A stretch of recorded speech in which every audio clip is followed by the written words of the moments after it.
Milan Kundera. La insoportable levedad del ser. Primera parte. La levedad y el peso. 1. La idea del eterno retorno es misteriosa, y con ella Nietzsche dejó perplejos a los demás filósofos. Pensar que alguna vez haya de repetirse todo tal como lo hemos vivido ya, y que incluso esa repetición haya de repetirse hasta el infinito. ¿Qué quiere decir ese mito demencial?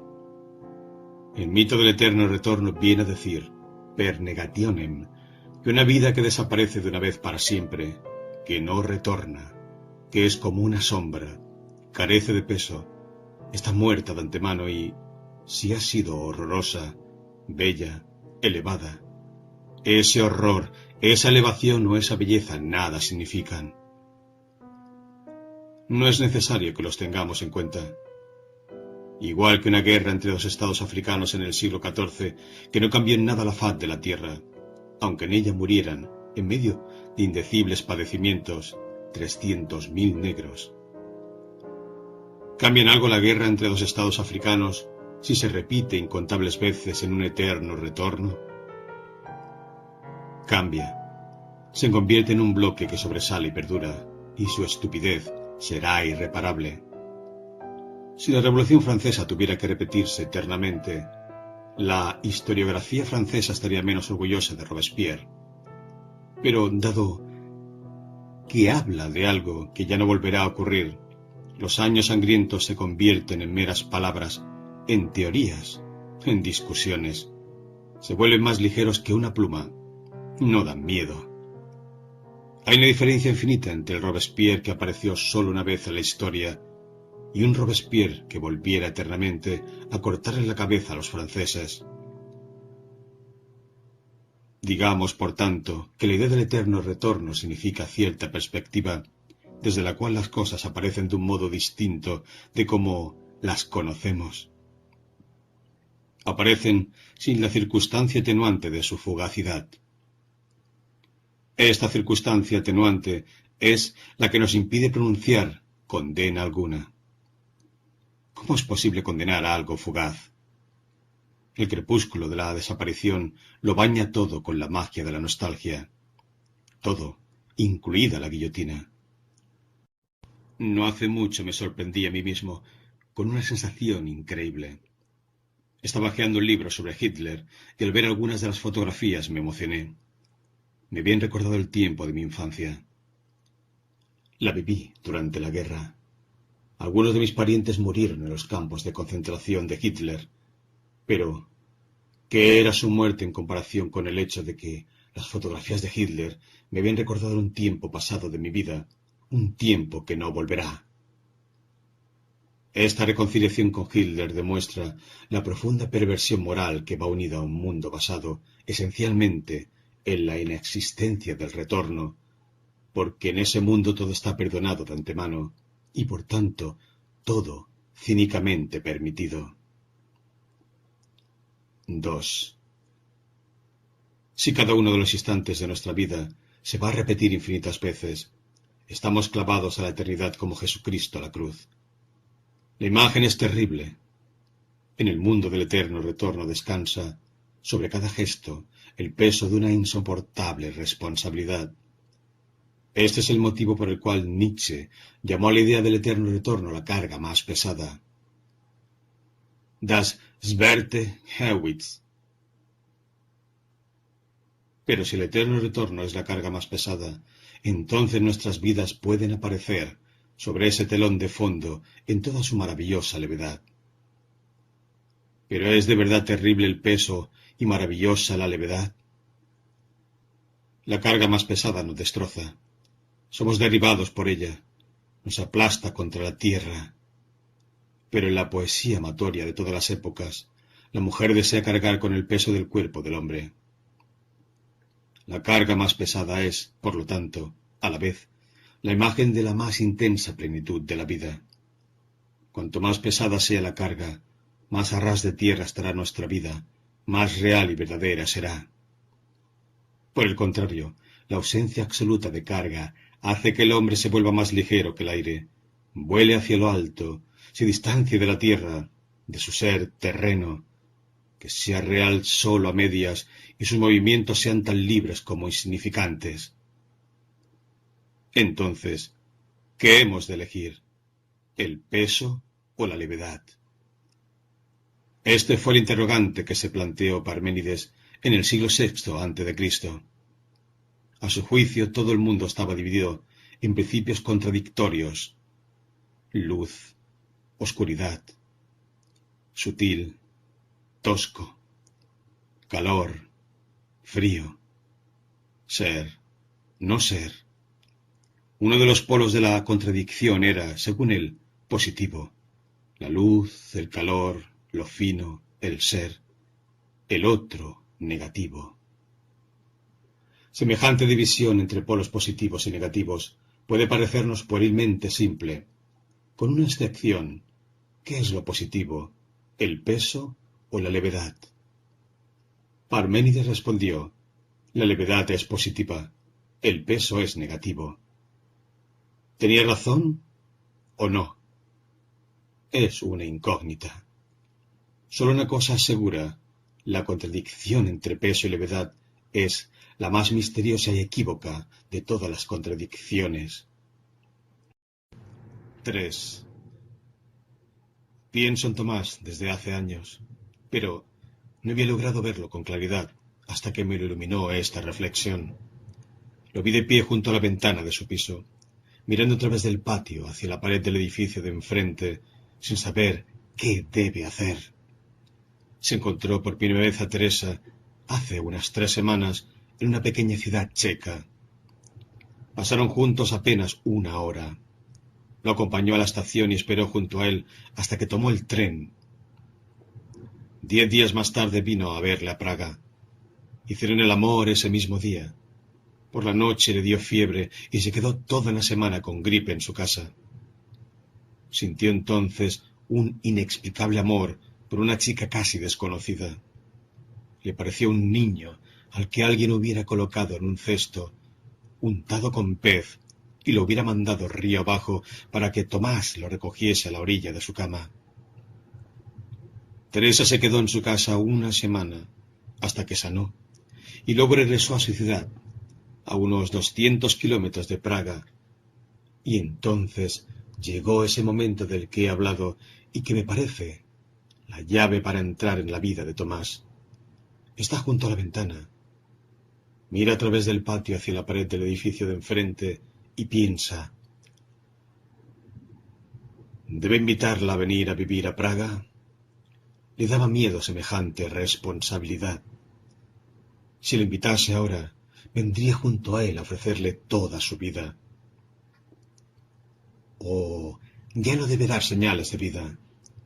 Eso significaría que Teresa seguiría siendo camarera en un restaurante de una ciudad perdida y que él ya no la vería nunca más. ¿Quería que ella viniera a verle o no quería? Miraba a través del patio hacia la pared de enfrente y buscaba una respuesta. Se acordaba una y otra vez de cuando estaba acostada en su cama. No le recordaba a nadie de su vida anterior. No era ni un amante ni una esposa. Era un niño al que había sacado de un cesto untado de pez y había colocado en la orilla de su cama. Ella se durmió. Él se arrodilló a su lado. Su respiración afiebrada se aceleró y se oyó un débil gemido. Apretó su cara contra la de ella y le susurró mientras dormía palabras tranquilizadoras. Al cabo de un rato sintió que su respiración se serenaba y que la cara de ella ascendía instintivamente hacia la suya. Sintió en su boca el suave olor de la fiebre y lo aspiró como si quisiera llenarse de las intimidades de su cuerpo. Y en ese momento se imaginó que ya llevaba muchos años en su casa y que se estaba muriendo. De pronto tuvo la clara sensación de que no podría sobrevivir a la muerte de ella. Se acostaría a su lado y querría morir con ella. Conmovido por esa imagen, hundió en ese momento la cara en la almohada junto a la cabeza de ella y permaneció así durante mucho tiempo. Ahora estaba junto a la ventana e invocaba ese momento. ¿Qué podía ser sino el amor que había llegado de ese modo para que él lo reconociese? Pero, ¿era amor? La sensación de que quería morir junto a ella era evidentemente desproporcionada. Era la segunda vez que la veía en la vida. ¿No se trataba más bien de la histeria de un hombre que lo más profundo de su alma ha tomado conciencia de su incapacidad de amar y que por eso mismo empieza a fingir amor ante sí mismo? Y su subconsciente era tan cobarde que había elegido para esa comedia precisamente a la pobre camarera de una ciudad perdida que no tenía prácticamente la menor posibilidad de entrar a formar parte de su vida. Miraba a través del patio la sucia pared y se daba cuenta de que no sabía si se trataba de histeria o de amor. Y le dio pena que, en una situación como aquella, en la que un hombre de verdad sería capaz de tomar inmediatamente una decisión, él dudase, privando así de su significado al momento más hermoso que había vivido jamás. Estaba arrodillado junto a su cama y pensaba que no podría sobrevivir a su muerte. Se enfadó consigo mismo, pero luego se le ocurrió que en realidad era bastante natural que no supiera qué quería. El hombre nunca puede saber qué debe querer, porque vive solo una vida y no tiene modo de compararla con sus vidas precedentes ni de enmendarla en sus vidas posteriores. ¿Es mejor estar con Teresa o quedarse solo? No existe posibilidad alguna de comprobar cuál de las decisiones es la mejor, porque no existe comparación alguna. El hombre lo vive todo a la primera y sin preparación, como si un actor representase su obra sin ningún tipo de ensayo.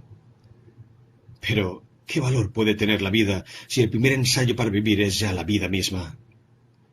Por eso la vida parece un boceto. Pero ni siquiera boceto es la palabra precisa, porque un boceto es siempre un borrador de algo, la preparación para un cuadro, mientras que el boceto que es nuestra vida es un boceto para nada, un borrador sin cuadro. Einmal ist kein Mal, repite Tomás para sí, el proverbio alemán. Lo que solo ocurre una vez es como si no ocurriera nunca. Si el hombre solo puede vivir una vida, es como si no viviera en absoluto. 4. Pero luego, un día, en un descanso, entre dos operaciones, la enfermera le avisó que le llamaban al teléfono. En el auricular oyó la voz de Teresa. Le llamaba desde la estación. Se alegró. Era una lástima que para esa misma noche ya hubiera quedado en ir a visitar a unos amigos, de modo que le invitó a venir a su casa al día siguiente. En cuanto colgó, se arrepintió de no haberle dicho que viniera enseguida. Si aún tenía tiempo de aplazar la visita. Se puso a pensar en qué podría hacer Teresa en Praga, teniendo que esperar nada menos que 36 horas hasta verlo, y le dieron ganas de coger el coche e ir a buscarla por las calles de la ciudad. Llegó al día siguiente al anochecer. Llevaba un bolso colgado del hombro, con una correa larga, y le pareció más elegante que la otra vez. Tenía en la mano un libro grueso. Era Ana Karenina de Tolstoy. Su comportamiento era alegre, incluso un tanto ruidoso, y trataba de que pareciera que había ido a verle por casualidad, gracias a una feliz coincidencia. Estaba en Praga por motivos de trabajo, quizá. Sus explicaciones eran muy confusas, para ver si encontraba un trabajo. Estaban acostados, más tarde, desnudos y fatigados, los dos juntos en la cama. Era ya de noche. Él le preguntó dónde se alojaba, para llevarla en coche. Le respondió tímidamente que todavía no había buscado hotel y que la maleta la tenía en la consigna de la estación. Ayer mismo había tenido miedo de que, si la invitaba a visitarle en Praga, viniera a ofrecerle toda su vida. Cuando ahora le dijo que tenía la maleta en la consigna, se dio cuenta de inmediato de que en esa maleta estaba toda la vida de ella y de que la había dejado momentáneamente en la estación antes de ofrecérsela. Cogió el coche que estaba aparcado delante del edificio. Fue hasta la estación, recogió la maleta Era grande y enormemente pesada, y regresó a casa con la maleta y con ella. ¿Cómo es posible que se decidiera con tanta rapidez cuando había estado casi 14 días dudando y sin ser capaz de enviarle ni siquiera una postal con un saludo? Él mismo estaba sorprendido. Estaba actuando en contra de sus principios. Hace 10 años se divorció de su primera mujer, vivió el divorcio con el ánimo festivo con que otros celebran su boda. Se daba cuenta de que no había nacido para convivir con una mujer y de que sólo podía encontrarse plenamente a sí mismo viviendo como un solterón.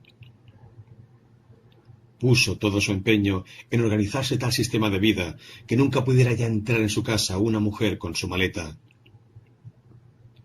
Ese era el motivo por el cual no tenía en su casa más que una cama.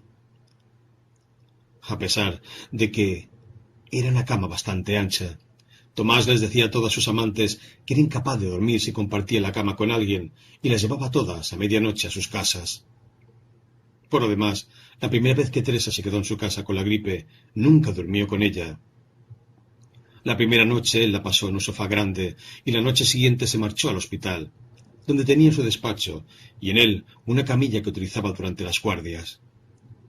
Pero esta vez se durmió a su lado. Por la mañana se despertó y comprobó que Teresa, que aún dormía, lo tenía cogido de la mano. ¿Habrían estado así durante toda la noche? Le parecía difícil creerlo. Ella respiraba profundamente entre sueños. Apretaba su mano. Con fuerza. No fue capaz de lograr que se la soltara. Y la maleta enormemente pesada estaba a su lado, junto a la cama. Temía intentar que le soltara la mano, por no despertarla, y con mucho cuidado se dio media vuelta hasta apoyarse en un costado para poder observarla mejor. Volvió a imaginar que Teresa era un niño al que alguien había colocado en un cesto untado con pez y lo había mandado río abajo. No se puede dejar que un cesto con un niño dentro navegue por un río embravecido. Si la hija del faraón no hubiera rescatado de las olas el cesto del pequeño Moisés, no hubiera existido el Antiguo Testamento ni toda nuestra civilización.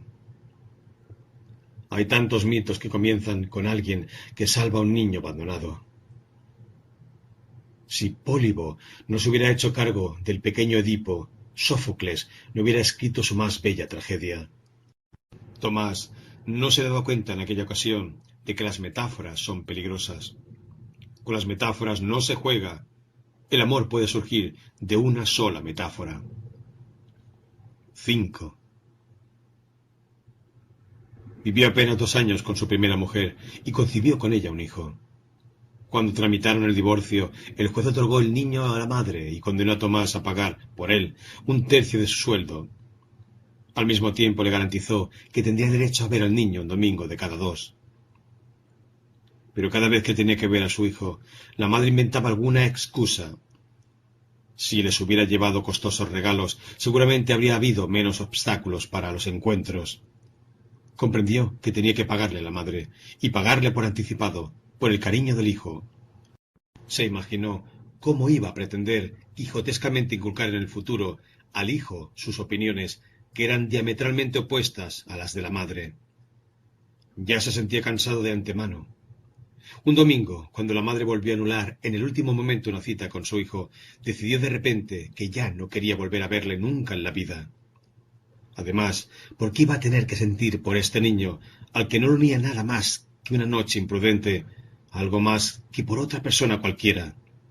Pagará puntualmente lo que le corresponda, pero que nadie le pida que luche por el derecho a su hijo en nombre de quién sabe qué sentimientos paternales. Por supuesto que nadie estuvo de acuerdo con semejante postura. Sus propios padres condenaron su actitud y dijeron que, si Tomás se negaba a interesarse por su hijo, ellos harían lo propio con el suyo. Mantuvieron, en cambio, excelentes relaciones con la nuera, jactándose entre los amigos de su comportamiento ejemplar y de su sentido de la justicia. De ese modo consiguió librarse en poco tiempo de su mujer, su hijo, su madre y su padre. Lo único que le quedó de todos ellos fue el miedo a las mujeres. Las deseaba, pero les tenía miedo. Entre el miedo y el deseo no tenía más remedio que buscar una especie de compromiso. Lo denominaba amistad erótica. A sus amantes les decía: solo una relación no sentimental en la que uno no reivindique la vida y la libertad del otro puede hacer felices a los dos. Quería tener la seguridad de que la amistad erótica nunca llegaría a convertirse en la agresividad del amor, y por eso mantenía largas pausas entre los encuentros con cada una de sus amantes. Estaba convencido de que este era un método perfecto y lo propagaba entre sus amigos. Hay que mantener la regla del número 3. Es posible ver a una mujer varias veces seguida, pero en tal caso no más de 3 veces. También es posible mantener una relación durante años, pero con la condición de que entre cada encuentro pasen al menos 3 semanas. Este sistema le daba a Tomás la posibilidad de no separarse de sus amantes permanentes, teniendo al mismo tiempo una considerable cantidad de amantes pasajeras. No siempre encontraba comprensión. La que mejor le entendía de todas sus amigas era Sabina. Era una pintora. Le decía: te quiero porque eres el polo opuesto al kitsch. En el reino del kitsch serías un monstruo. No hay ninguna película rusa o americana en la que pudiera existir más que como ejemplo de maldad. A ella acudió cuando necesitó encontrar un empleo en Praga para Teresa. Tal como lo exigían las reglas tácitas de la amistad erótica, Sabina le prometió que haría lo posible, y en efecto, pronto encontró un puesto en el laboratorio fotográfico de un semanario. El puesto no requería preparación especial, sin embargo elevó a Teresa del estatus de camarera al del gremio de la prensa. Ella misma acompañó a Teresa a la redacción, mientras Tomás decía para sus adentros que jamás había tenido una amiga mejor que Sabina. 6. El acuerdo tácito sobre la amistad erótica presuponía que Tomás dejaba el amor fuera de su vida. En cuanto incumpliese esta condición, sus demás amantes se encontrarían en una posición secundaria y se rebelarían. Por eso buscó para Teresa un piso de alquiler al que ella tuvo que llevar su pesada maleta. Quería velar por ella, defenderla, disfrutar de su presencia, pero no sentía necesidad de cambiar su estilo de vida. Por eso no quería que se supiera que Teresa dormía en su casa. Dormir juntos era, en realidad, el corpus delicti del amor. Nunca dormía con las demás amantes. Cuando iba a verlas a sus casas, la cuestión era sencilla. Podía irse cuando quería.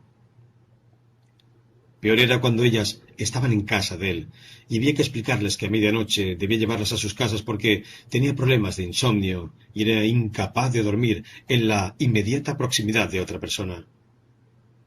Aquello no estaba muy lejos de la verdad, pero la causa principal era peor, y no se atrevía a contársela. En el mismo momento en que terminaba el acto amoroso, sentía un deseo insuperable de quedarse solo. Despertarse en medio de la noche junto a una persona extraña le desagradaba. Levantarse por la mañana junto con alguien le producía rechazo. No tenía ganas de que nadie oyese cómo se limpiaba los dientes en el cuarto de baño, y la intimidad del desayuno para dos no le atraía. Por eso sorprendió tanto cuando se despertó y Teresa cogía con fuerza su mano. La miraba y no podía entender qué había pasado. Se acordaba de las horas que acababan de pasar y le parecía que de ellas se desprendía el perfume de quién sabe qué felicidad desconocida. Desde entonces los dos disfrutaban durmiendo juntos. Diría casi que el objetivo del acto amoroso no era para ellos el placer, sino el sueño que venía después de aquel. Ella, en particular, no podía dormir sin él. Cuando alguna vez se quedaba sola en su piso alquilado, que iba convirtiéndose cada vez más en una simple tapadera, no podía conciliar el sueño en toda la noche. En sus brazos se dormía, por más excitada que estuviera. Él le susurraba al oído historias que inventaba para ella, cosas sin sentido, palabras que repetía monótonamente, consoladoras o chistosas. Aquellas palabras se convertían en visiones confusas que la transportaban hasta el primer sueño. Tenía el sueño de ella totalmente en su poder, y ella se dormía en el instante que él elegía. Cuando dormían, se aferraba a él como la primera noche. Se cogía con fuerza de su muñeca, de su dedo, de su tobillo. Si quería alejarse sin despertarla, debía utilizar algún truco. Liberaba el dedo, la muñeca, el tobillo, de su encierro, lo cual siempre la despertaba a medias, porque ni aun dormida dejaba de vigilar atentamente lo que él hacía. Se calmaba cuando en lugar de su muñeca ponía en su mano algún objeto, un pijama retorcido, un zapato, un libro, que ella luego apretaba firmemente como si fuera parte del cuerpo de él. Una vez, mientras la adormecía, y ella no había pasado aún de la primera antesala del sueño, de modo que todavía era capaz de responder a sus preguntas, le dijo: «Bueno, yo ahora me voy». «¿A dónde?», le preguntó. «Me voy», dijo con voz severa. «Voy contigo», dijo y se incorporó. «No, no puedes. Me voy para siempre», dijo y salió de la habitación al vestíbulo. Ella se levantó y con los ojos entrecerrados fue tras él. No llevaba más que un camisón corto, sin nada debajo. Su cara permanecía impasible, inexpresiva, pero sus movimientos eran enérgicos. Él salió del vestíbulo al pasillo, el pasillo común del edificio, y cerró la puerta. Ella la abrió bruscamente y fue tras él, convencida en su sueño de que quería irse para siempre y de que debía detenerlo. Él bajó las escaleras hasta el primer descansillo y allí la esperó. Ella llegó hasta él, lo cogió de la mano y se lo llevó de regreso a la cama. Tomás se decía: hacer el amor con una mujer y dormir con una mujer son dos pasiones no solo distintas, sino casi contradictorias. El amor no se manifiesta en el deseo de acostarse con alguien. Este deseo se produce en relación con una cantidad innumerable de mujeres, sino en el deseo de dormir junto a alguien. Este deseo se produce en relación con una única mujer. 7. En medio de la noche empezó a gemir en sueños. Tomás la despertó, pero al ver su cara le dijo con odio: «Vete, vete».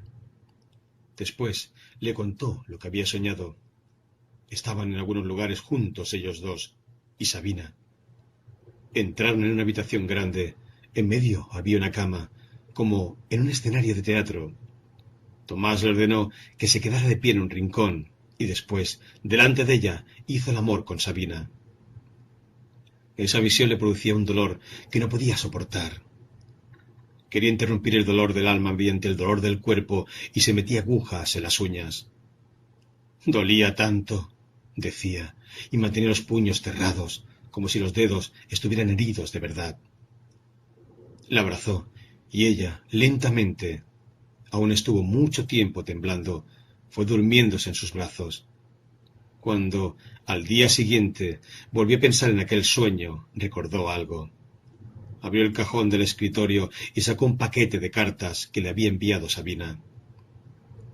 Pronto encontró el siguiente párrafo: «Quisiera hacer el amor contigo en mi estudio, como en un escenario. Alrededor habría gente y no podían acercarse ni un paso, pero no podrían quitarnos los ojos de encima». Lo peor era que la carta llevaba fecha. Era reciente, de una época en la que hacía tiempo ya que Teresa vivía en casa de Tomás. «Has estado revolviendo mis cartas», le espetó. No lo negó y dijo: «Entonces, échame». Pero no la echó. Tenía la imagen de ella ante los ojos, pegada a la pared del estudio de Sabina, clavándose agujas bajo las uñas. Cogió sus dedos, los acarició, se los llevó a los labios y los besó, como si aún hubiera en ellos huellas de sangre. Pero a partir de entonces fue como si todo saliera en contra suya. Casi todos los días ella se enteraba de algún detalle de la vida amorosa secreta de él. Al principio él lo había negado todo. Cuando las pruebas se hicieron demasiado evidentes, procuró de mostrar que su poligamía no era en nada contradictoria con su amor por ella. No era consecuente. A ratos negaba sus infidelidades y a ratos volvía a justificarlas. Una vez llamó a una mujer para quedar con ella. Al terminar la conversación, oyó un extraño sonido que venía de la habitación contigua, como un sonoro castañeteo de dientes. Por casualidad, ella había ido a su casa sin que él lo advirtiese. Llevaba en la mano un frasco de calmante. Se lo estaba bebiendo, y el temblor de la mano hacía que el cristal le golpeara los dientes. Se lanzó hacia ella como si la salvara de un naufragio. El frasco con la valeriana cayó al suelo y estropeó la alfombra. Ella se resistió, quería soltarse, y él tuvo que mantenerla abrazada durante un cuarto de hora, como con una camisa de fuerza antes de conseguir calmarla.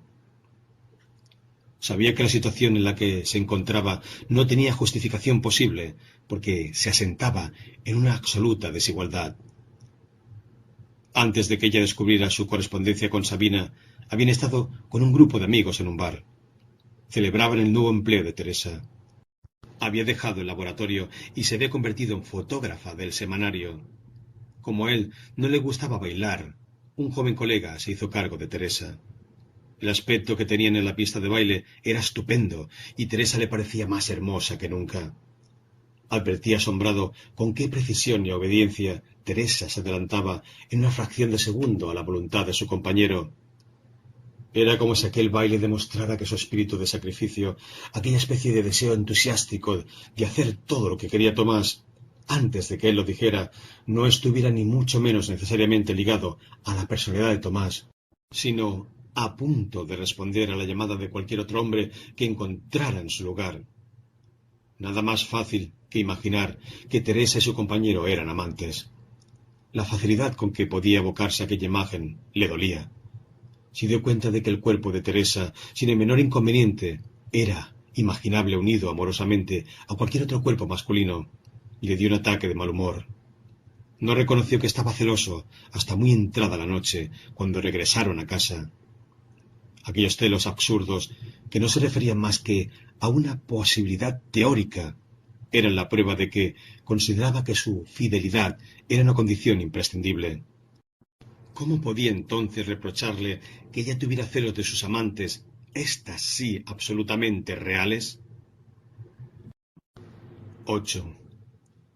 Durante el día, Teresa trataba, aunque con éxito solo parcial, de creer en lo que decía Tomás y de estar alegre como lo había estado hasta entonces. Pero los celos domados durante el día se manifestaban con tanta mayor fiereza en sus sueños que terminaban siempre en un lamento del que él tenía que despertarla. Los sueños se repetían como variaciones sobre temas o como seriales de televisión. Con frecuencia se reiteraban, por ejemplo, los sueños sobre gatas que le saltaban a la cara y le clavaban las uñas. Podemos encontrar una explicación bastante sencilla para esto. En el argot checo, gata es la denominación de una mujer guapa. Teresa se sentía amenazada por las mujeres, por todas las mujeres.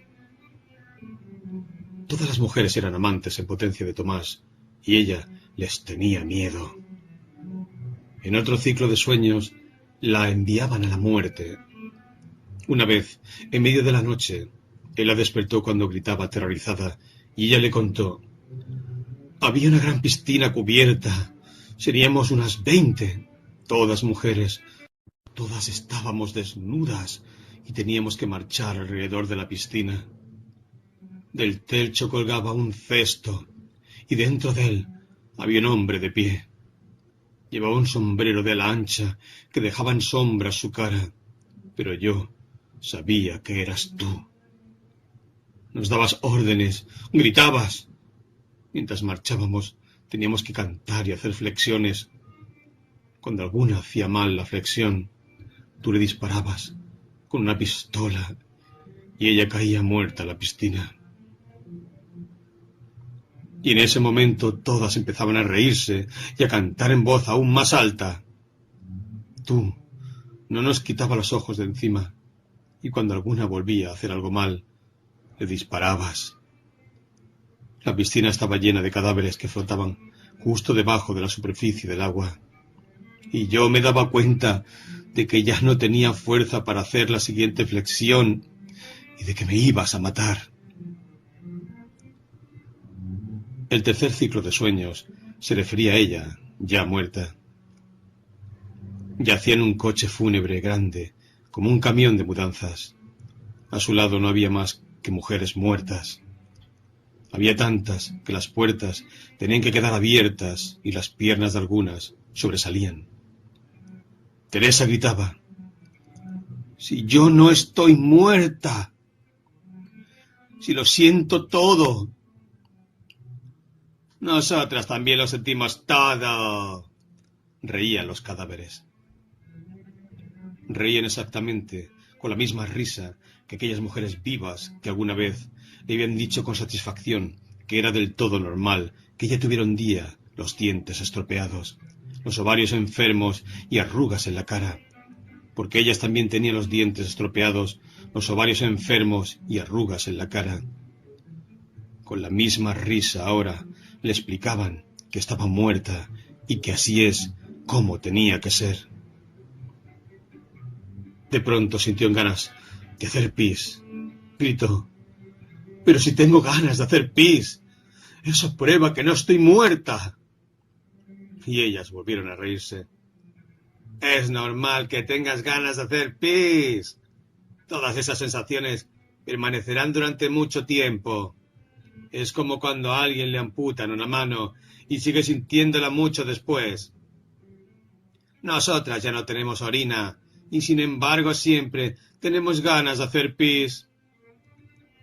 Teresa se abrazó en la cama a Tomás y todas me tuteaban, como si me conocieran de toda la vida, como si fueran amigas mías, y yo sentía pánico de tener que quedarme con ellas para siempre.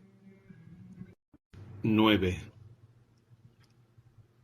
Todos los idiomas derivados del latín forman la palabra compasión, con el prefijo com y la palabra pas-sio, que significaba originalmente padecimiento. Esta palabra se traduce a otros idiomas, por ejemplo al checo, al polaco, al alemán, al sueco, mediante un sustantivo compuesto de un prefijo del mismo significado, seguido de la palabra sentimiento. En checo, soucit; en polaco, uspolczuci; en alemán, Mitgefühl; en sueco, niet Kanzler.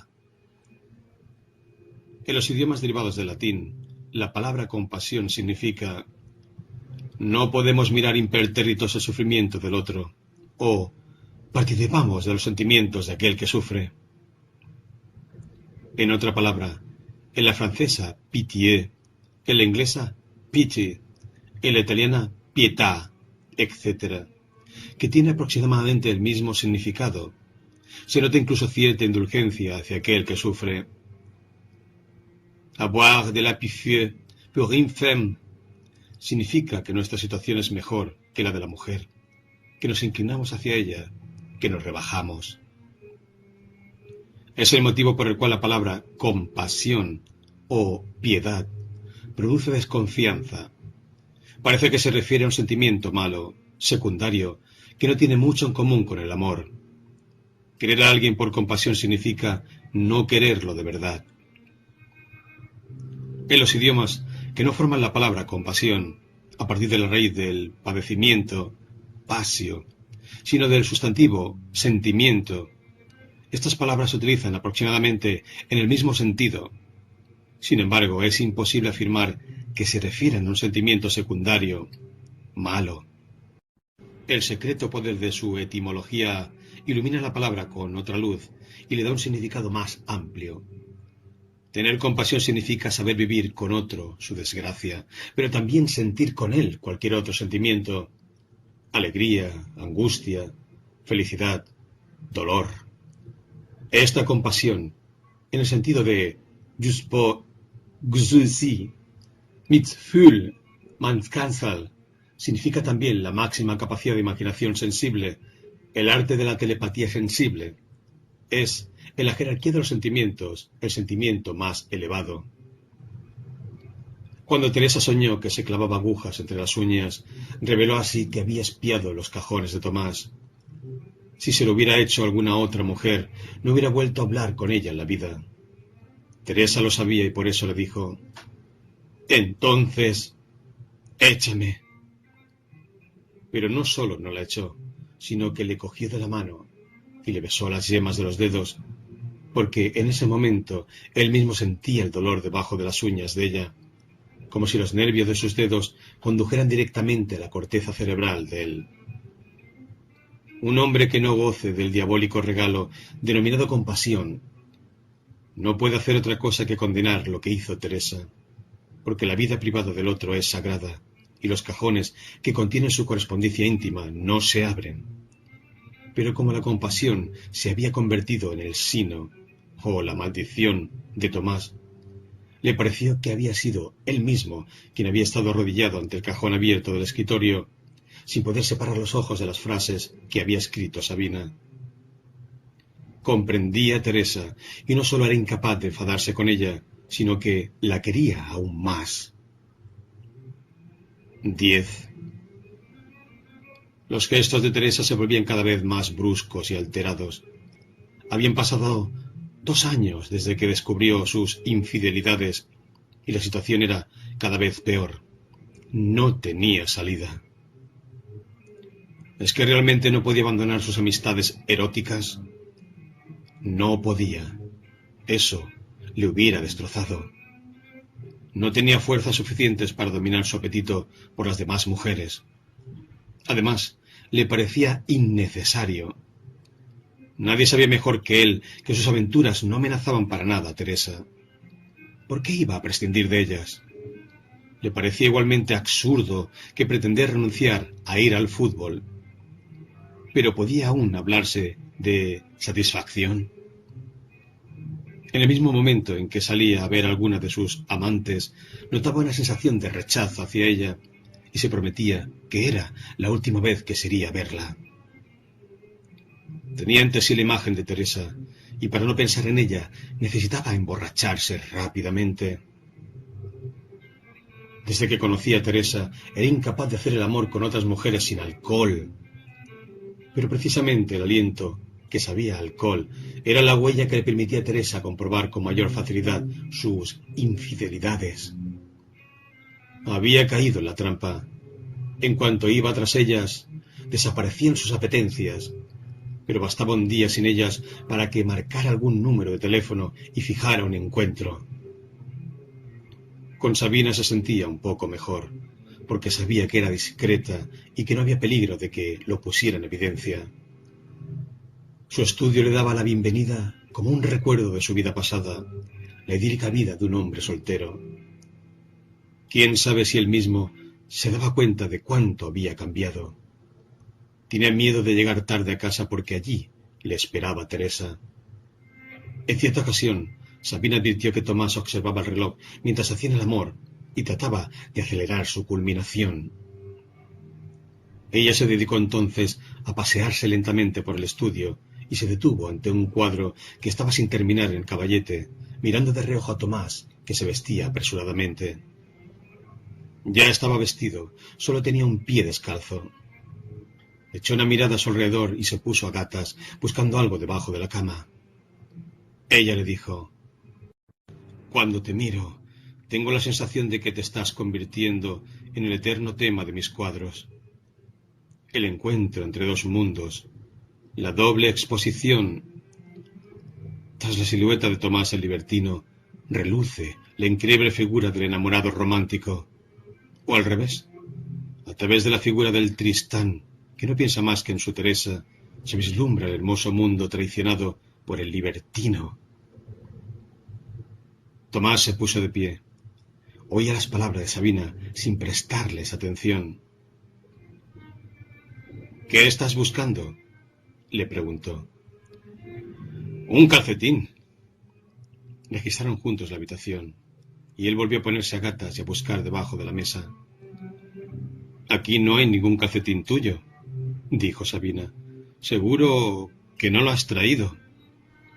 «¿Cómo no lo iba a traer?», gritó Tomás mirando el reloj.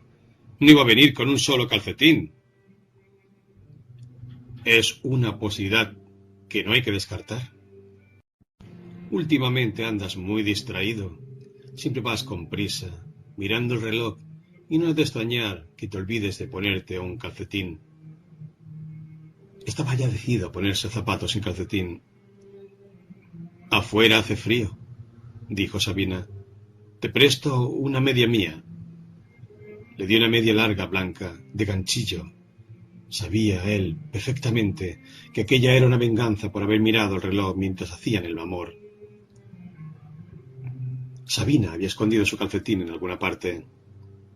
Hacía frío de verdad, y no le daba más remedio que aceptarla. Se fue a su casa con un calcetín en un pie y una media blanca de mujer en el otro, arremangada sobre el tobillo. Su situación no tenía salida. Para sus amantes estaba marcado con la oprobiosa señal de su amor a Teresa, y para Teresa con la oprobiosa señal de sus aventuras con sus amantes. 11. Para mitigar sus sufrimientos, se casó con ella. Por fin pudieron dejar el piso de alquiler en el que hacía tiempo ella ya no vivía, y le consiguió un cachorro. La madre era una San Bernardo de un compañero suyo, el padre de los cachorros y pastor alemán de los vecinos. Nadie quería a los pequeños bastardos y a su compañero le daba pena sacrificarlos. Tomás elegía uno de los cachorros a sabiendas de que los que no eligiera iban a tener que morir. Se sentía como un presidente de la República cuando tiene ante sí a 4 condenados a muerte y solo puede indultar a uno. Al fin eligió un cachorro, una perrita cuyo cuerpo parecía recordar al del pastor, mientras que la cabeza era la de la madre, la San Bernardo. Lo llevó a Teresa. Cogió la perrita, la apretó contra su pecho e inmediatamente le meó la blusa. Se pusieron a buscarle un nombre. Tomás quería que, por el nombre, se supiera que el perro era de Teresa, y se acordó del libro que llevaba bajo el brazo cuando llegó a Praga sin avisar.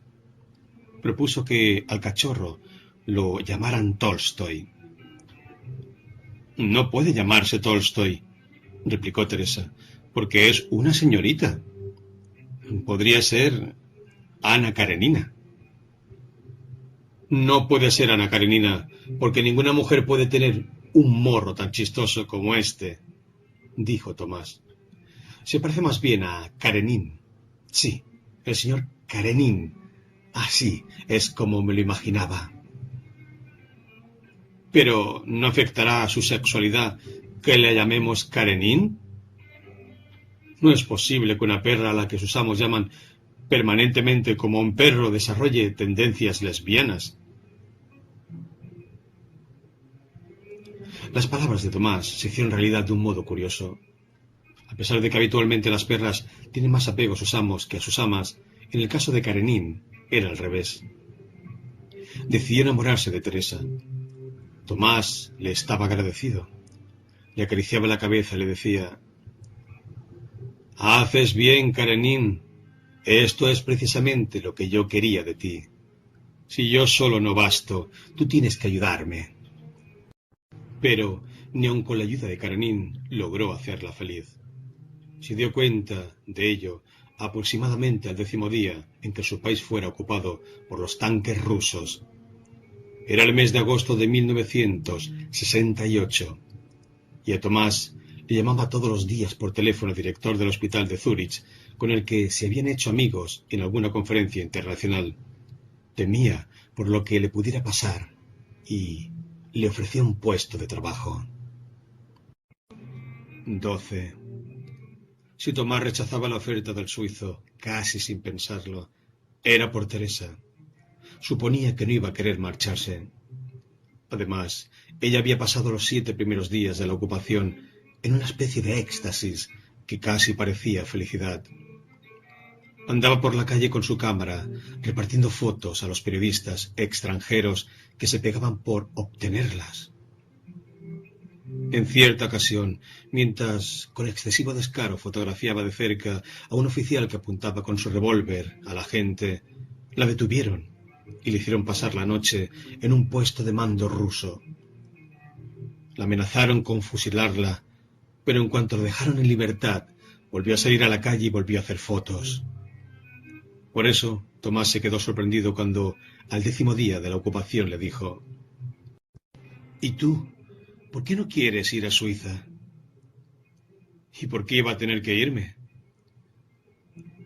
Aquí tienen cuentas pendientes contigo. ¿Y con quién no las tienen? Dijo Tomás con un gesto de despreocupación. Pero dime, ¿tú serías capaz de vivir en el extranjero? ¿Y por qué no? Te he visto arriesgar tu vida por este país. ¿Cómo es posible que ahora estés dispuesta a abandonarlo? Desde que volvió Duchet, todo ha cambiado, dijo Teresa. Era verdad. La euforia general solo duró los 7 primeros días de la ocupación. Las autoridades del país habían sido capturadas por el ejército ruso como si fueran criminales. Nadie sabía dónde estaban, todos temblaban por su vida, y el odio de los rusos embriagaba con alcohol a la gente. Era una fiesta ebria de odio.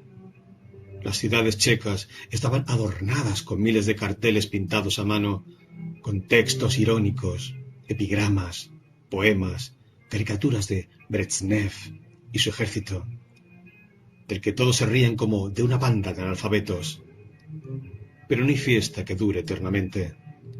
Mientras tanto, los rusos obligaron a los representantes del Estado, detenidos, a firmar en Moscú una especie de compromiso.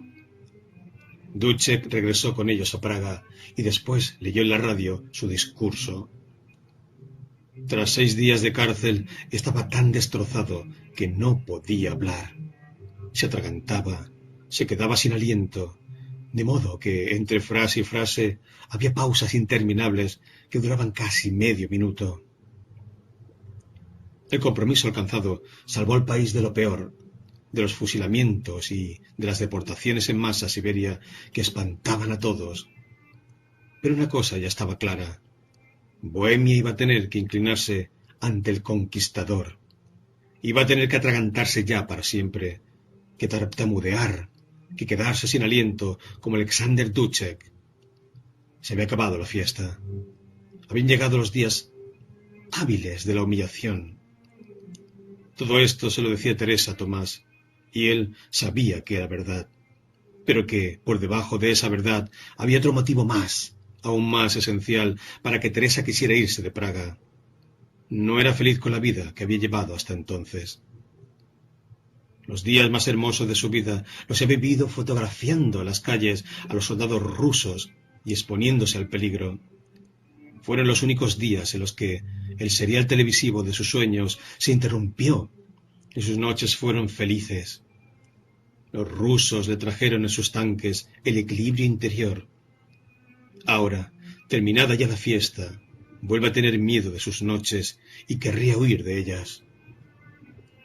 Sabe ya que hay situaciones en las que es capaz de sentirse fuerte y satisfecha y por eso desea ir a recorrer el mundo con la esperanza de volver a encontrar situaciones similares. ¿Y no te importa, le preguntó Tomás, que Sabina también haya emigrado a Suiza? Ginebra no es Zúrich, dijo Teresa. Seguro que allí me molestará menos de lo que me molestaba en Praga.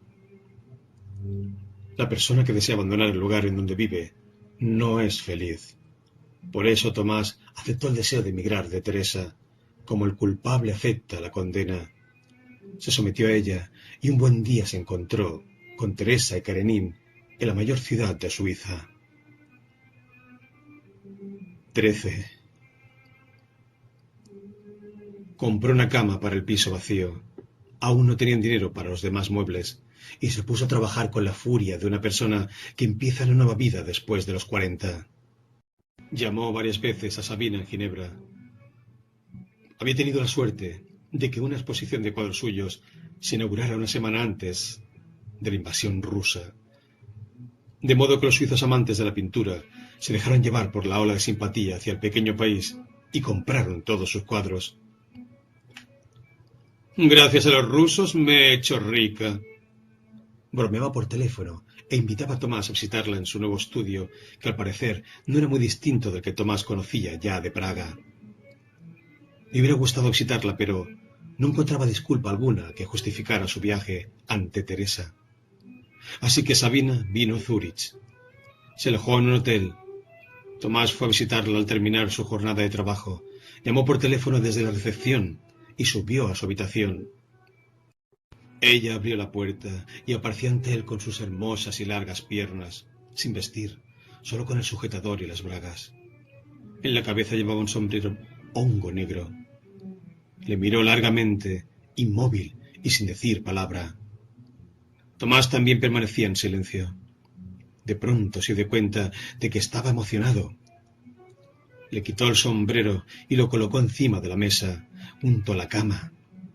Después hicieron el amor sin decir ni una sola palabra. Cuando salió del hotel, hacia su casa de Zúrich, en la que ya desde hacía tiempo había una mesa, sillas, sillones, alfombra, se dijo, feliz, que llevaba consigo su modo de vida igual que un caracol su casa. Teresa y Sabina representaban los dos polos de su vida, dos polos lejanos, irreconciliables y, sin embargo, ambos hermosos. Solo que, precisamente, porque él llevaba consigo su modo de vida a todas partes, como parte de su cuerpo, Teresa seguía teniendo los mismos sueños. Llevaban ya en Zúrich 6 o 7 meses cuando llegó una noche tarde a casa y encontró encima de la mesa una carta. Ella le comunicaba que había regresado a Praga. Regresaba porque no tenía fuerzas para vivir en el extranjero. Sabía que debía haberle servido de apoyo a Tomás, pero sabía también que no era capaz de hacerlo. Había pensado ingenuamente que en el extranjero cambiaría. Había creído que después de lo que había vivido durante los días de la ocupación ya no volvería a ser puntillosa, que se volvería mayor, sagaz, fuerte, pero se había sobreestimado. Es para él una carga y no quiere serlo. Quiere sacar las conclusiones pertinentes antes de que sea demasiado tarde y le pide disculpas por haberse llevado a Karenin. Tomó un somnífero fuerte y a pesar de eso no se durmió hasta la madrugada. Por suerte era sábado y podía quedarse en casa. Analizaba la situación por 50ª vez. Las fronteras entre su país y el resto del mundo ya no están abiertas como cuando emprendieron el viaje. Ya no hay telegrama ni teléfono alguno que sea capaz de devolverle a Teresa. Las autoridades no la dejarán salir. Su partida es increíblemente definitiva. 14. La conciencia de que era absolutamente importante le hizo el efecto de un mazazo, pero al mismo tiempo lo tranquilizó. Nadie le obligaba a tomar ninguna decisión. No tiene que mirar a la pared del edificio de enfrente y preguntarse si quiere o no vivir con ella. Teresa lo ha decidido todo por su cuenta. Fue al restaurante a almorzar.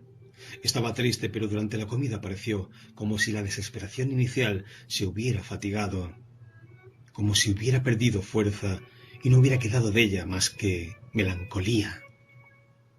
Miraba hacia atrás, hacia los años que había vivido con ella, y le parecía que su historia común no podía haberse cerrado mejor de lo que se había cerrado. Si aquella historia la hubiera inventado otra persona, no hubiera podido terminarla de otro modo. Teresa llegó un día a su lado, sin que él la hubiera invitado. Otro día, del mismo modo, se fue. Llegó con una pesada maleta se fue. Pagó, salió del restaurante y se puso a pasear por las calles, lleno de la melancolía que se hacía cada vez más hermosa. Había pasado 7 años de su vida con Teresa y ahora comprobaba que aquellos años eran más hermosos en el recuerdo que cuando los había vivido. El amor que había entre él y Teresa era bello, pero también fatigoso. Tenía que estar permanentemente ocultando algo, disfrazándolo, fingiendo, arreglándolo, manteniéndola contenta, consolándola, demostrando ininterrumpidamente su amor, siendo acusado por sus dedos, por su sufrimiento, por sus sueños, sintiéndose culpable, justificándose y disculpándose. Aquel esfuerzo había desaparecido ahora y permanecía la belleza. Se acercaba la noche del sábado. Por primera vez paseaba solo por Zúrich y aspiraba el perfume de su libertad. Detrás de cada esquina se escondía la aventura. El futuro había vuelto a convertirse en un secreto. Su vida de soltero le había sido devuelta. Una vida para la cual antes estaba seguro de haber nacido, seguro de que era la única que le permitía ser tal como de verdad era. Hacía ya 7 años que vivía atado Teresa, y cada uno de sus pasos era observado